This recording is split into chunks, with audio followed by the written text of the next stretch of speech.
ناظرین، ایک ایسے وقت میں جب نومنتخب امریکی صدر ڈونلڈ ٹرمپ کی حلف برداری میں 1 مہینہ رہ گیا ہے، امریکہ کے موجودہ صدر جو بائیڈن نے ایگزیکٹو آرڈر کے تحت پاکستان کے بیلسٹک میزائل پروگرام سے منسلک 4 اداروں پر اچانک پابندیاں عائد کر دی ہیں، جن میں سے 1 سرکاری اور 3 نجی ادارے ہیں۔ امریکی محکمہ خارجہ نے ان اداروں پر ہتھیاروں کے پھیلاؤ میں حصہ لینے کا الزام لگایا ہے، جبکہ ترجمان دفتر خارجہ ممتاز زہرا بلوچ کا یہ کہنا ہے کہ نجی کاروباری اداروں پر پابندیاں لگانا مایوس کن ہے۔ حبیب صاحب، آپ نے کہا تھا کہ بات بیانات اور سے آگے جائے گی، یہیں تک محدود نہیں رہے گی، بات واقعی بہت بڑھ گئی ہے۔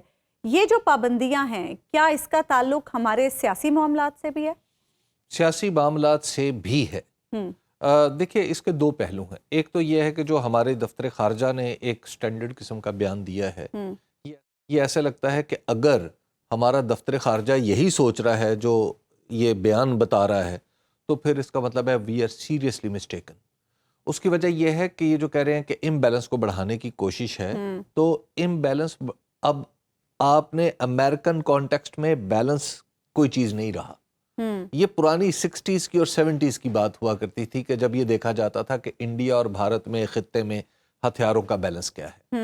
آپ مجھے سمجھ نہیں آ رہی کہ 2005 سے آنورڈ جو ڈیولپمنٹ ہو رہی ہیں ہماری وزارت خارجہ کو وہ بھی نہیں پتا، یا پتہ نہیں یہاں پہ اخبار ہی 10 سال بعد پڑھتے ہوں گے یہ لوگ، کہ انہیں یہ پتہ ہی نہیں ہے کہ امریکن اپروچ میں کیا فرق آ چکا ہے، اور پھر اس کا پاکستان اور انڈیا کے درمیان جو توازن ہے، اس کا مطلب امریکن ڈکشنری میں کیا ہے۔ تو لہٰذا یہ تو ایک بہت ہی مسٹیکن اور نیویٹی پر مبنی بیان ہے۔ دوسری بات، جہاں تک ہماری پولیٹیکل صورتحال ہے، بالکل اس کا اس سے تعلق ہے۔ اس کی وجہ یہ ہے کہ یہ جو اب ایک لیم ڈک پریزیڈنٹ ہے، ایک ایسا پریزیڈنٹ جو الیکشن ہار چکا ہوا ہے، پریکٹیکلی اس کی پارٹی الیکشن ہار چکی ہوئی ہے، اور اس کی آپ ہمت یہ دیکھیں کہ وہ پاکستان کو اس طرح کے، پاکستان کی جو کمپنیز ہیں اور پاکستان کا جو بیلسٹک میزائل پروگرام ہے، اس کے اوپر پابندیاں لگا رہا ہے، اور اس کے اوپر ایک لا یعنی سی بات کر رہا ہے، کوئی ثبوت نہیں ہے، کوئی فیکٹ شیٹ ساتھ موجود نہیں ہے، لیکن بہرحال ایک بات وہ کر رہے ہیں۔ اچھا، اس کا مطلب کیا ہے؟ اس کا مطلب یہ ہے کہ وہ یہ سمجھ رہے ہیں کہ پاکستان اس وقت چونکہ پولیٹیکلی ڈیوائیڈڈ ہے، پاکستان کا الیکشن، اس کے اوپر آپ دیکھیں، ذرا ترتیب دیکھیں، پاکستان کے سب سے پہلے الیکشن کے اوپر اعتراض اٹھا، پھر پاکستان کے اندر انسانی حقوق کی خلاف ورزیوں پہ اعتراض اٹھا، پھر عمران خان کا نام بار بار گونجنے لگا، اور جب یہاں پہ وہ تو یہاں کی صورتحال تھی، جب انہوں نے پورا دیکھ لیا ہے کہ یہاں پہ واقعی صورتحال ڈیوائیڈڈ ہے اور حکومت ایسی ہے جس کے مینڈیٹ کے اوپر شکوک و شبہات کا اظہار کیا جا رہا ہے، تو انہوں نے اس کو ویج کیا ہے۔ انہوں نے کہا ہے کہ اچھا، یہ موقع ہے صحیح ضرب لگانے کا، تو لہٰذا پاکستان اگر کو کل کو اس کے اوپر ابھی سے پریشر بلڈ کرنا شروع کر دو، تو لہٰذا ایسے موقع پہ جب اندرونی طور پر آپ کمزور ہوں گے، تو کون سا ملک ہوگا جو آپ سے دوستی فرمائے گا؟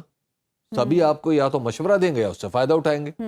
جو آپ کا بہت مخلص دوست ہوگا وہ آپ کو مشورہ دے گا کہ جناب آپس میں سیٹنگ کر لیں، اور جو فائدہ اٹھانے والا ہوگا وہ فائدہ اٹھائے گا۔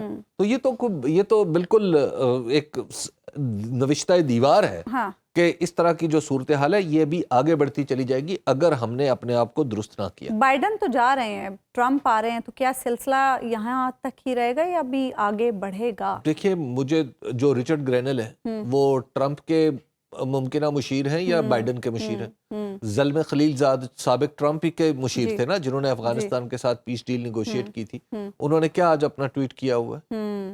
تو دیکھیے، جب اس طرح کی صورتحال ہوتی ہے، جب پاکستان کے اندر کوئی یعنی ایک سیاسی بحران آپ کو ہر وقت نظر آ رہا ہو، تو اس میں آپ کیا کہیں گے؟ اس میں دنیا کا ہر ملک آپ سے فائدہ اٹھائے گا، اور جو آپ کا عزیز ترین دوست ہوں گے وہ آپ کو مشورے دیں گے اور آپ کی مدد سے پھر گریز کرنا شروع کر دیں گے۔ حبیب صاحب، جیسے کہ دورانی صاحب بھی کہہ رہے تھے کہ بیرونی دباؤ ہے بھی اور مزید بڑھتا بھی جائے گا، حکومت کیا سوچ رہی ہے؟ ابھی تک ہم دیکھ رہے ہیں پہل کا انتظار ہو رہا ہے۔ ابھی رانا ثناء اللہ صاحب گزشتہ روز یہ کہہ رہے تھے کہ اتوار تک مذاکرات شروع ہو جائیں گے، ادھر خان صاحب کہہ رہے ہیں اتوار تک مطالبات نہ مانے تو سول نافرمانی شروع ہو جائے گی۔ عظمیٰ، آپ نے حکومت کا کہہ کے اور اس پہ سوچ کا بوجھ ڈال کے آپ نے نازک کندھوں پہ وہ وزن لاد دیا ہے جو یہ اٹھانے سے قاصر ہے۔ اچھا، اس کی وجہ یہ ہے کہ یہ حکومت نہ خود سوچتی ہے، نہ خود بولتی ہے، نہ خود کرتی ہے۔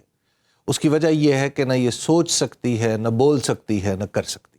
اچھا، یہ جو کچھ بھی ہے دراصل ایک ہدایت کاری کے نتیجے میں ہی پرفارم کر سکتی ہے۔ اچھا، تو اب جب یہ خود کچھ کرنے کی کوشش کرے گی تو اسی وقت پتہ چلے گا کہ کیا واقعی یہ خود مصنف ہے یا محض کسی کے لکھے ہوئے ڈرامے کا ایک کردار ہے. تو اب تک تو یہ ایک ڈرامے کے لکھے ہوئے کردار سے زیادہ نہیں ہے. کبھی اس کو وردی پہنا دیں, کبھی اس کے سر پہ کلا رکھ کے اسے کوئی جاگیردار بنا دیں, کبھی اس کے ہاتھوں میں ہتھ کڑی ڈال کے اسے ملزم بنا دیں. تو لہٰذا ابھی تک تو اس حکومت نے اپنی سکت دکھائی ہے, نہ اپنی ٹانگوں پر کھڑے ہونے کی ہمت دکھائی ہے. اب یہ ایک موقع ایسا ضرور ہے کہ جہاں پہ اگر حکومت خود فیصلہ کرے تو یہ پولیٹیکلی ریلیونٹ ہو سکتی ہے.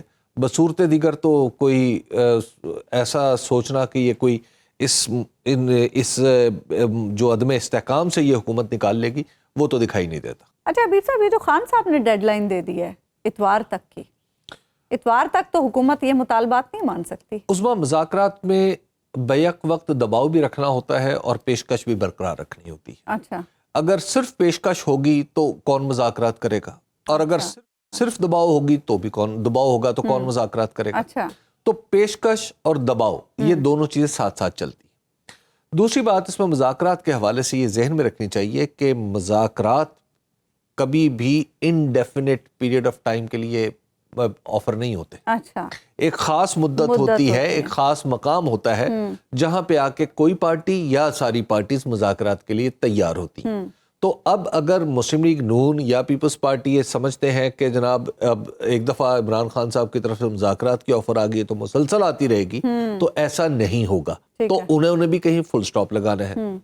تیسری بات یہ ہے کہ آج عمران خان صاحب کو جیل میں یہ بتایا گیا ہے اور انہوں نے کافی اپنے ساتھیوں کو کہا کہ بھائی آپ نے دباؤ کچھ ایسا لگتا ہے کہ آپ نے کم کیا ہے. تو پھر ان کے ایک ساتھی نے انہیں بتایا عمران خان صاحب کو کہ جو ان کے ظاہر ہے کو ایکیوزڈ بھی ہیں, تو اس میں انہوں نے بتایا کہ جناب ایسا ہے کہ توقع یہ ہے کہ ہمیں یقین دلایا گیا ہے کہ آئندہ 1-2 دن میں کوئی ایسی کمیٹی اناؤنس کی جائے گی جو باقاعدہ طور پر مذاکرات کرے گی. اچھا, تو اگر ایسا نہ ہوا تو پھر ہم اتوار والی بات جو آپ کہہ رہے ہیں پھر اس پہ کام شروع کر دیں گے. اچھا, تو اب دیکھیں کہ حکومت کے پاس یہ چھوٹی سی ونڈو ہے, ملک کو ایک سیاسی عدم استحکام سے نکالنے کی, اس سے فائدہ اٹھا سکتی ہے یا نہیں؟ نہیں اٹھا سکتی ہے, اٹھا سکتے ہیں. ٹھیک ہے, آج پاک بھارت فیوژن فارمولے کا بھی اعلان کیا ہے آئی سی سی نے. بڑے دنوں سے یہ ڈیڈ لاک چل رہا تھا کہ بھارت نہیں آ رہا تو کیا ہم بھارت جائیں گے, ہم بھی بھارت نہیں جائیں گے, اور اس پر اگری نہیں ہو پا رہے تھے. لیکن آج یہ ڈیڈ لاک ختم ہو گیا ہے اور اب فیصلہ ہوا ہے کہ نیوٹرل وینیو پہ اگر بھارت میچز کھیلے گا تو ہم بھی نیوٹرل وینیو پہ ہی میچز کھیلیں گے. اگر تو یہ ٹٹ فار ٹیٹ ہے تو شاید کسی درجے میں بہتر ہے, لیکن پچھلے کچھ عرصے سے یہ جس طریقے سے معاملہ اٹھا اور جس طریقے سے چلایا گیا اس میں مجھے ایک بہت ہی شدید قسم کا کنسرن ہے. وہ یہ ہے کہ ہمارا پی سی بی اور ہماری وزارت خارجہ آپس میں مل کے کام کرتے ہیں, اور اسی طرح جیسے سپورٹس بورڈ ہے یہ بھی, کھیلوں کا ڈپلومیسی میں ایک بہت اہم کردار ہوتا ہے. اب یہ دیکھنا کہ ہم نے کس وقت ٹٹ فار ٹیٹ کرنا ہے اور کس وقت ہم نے تھوڑا سا لیوے دینا ہے, کسی کو رعایت دینی ہے, اور کس وقت ہم نے بالکل ایک ہارڈ سٹانس پہ چلے جانا ہے, یہ ایک خالصتاً پولیٹیکل معاملہ ہے.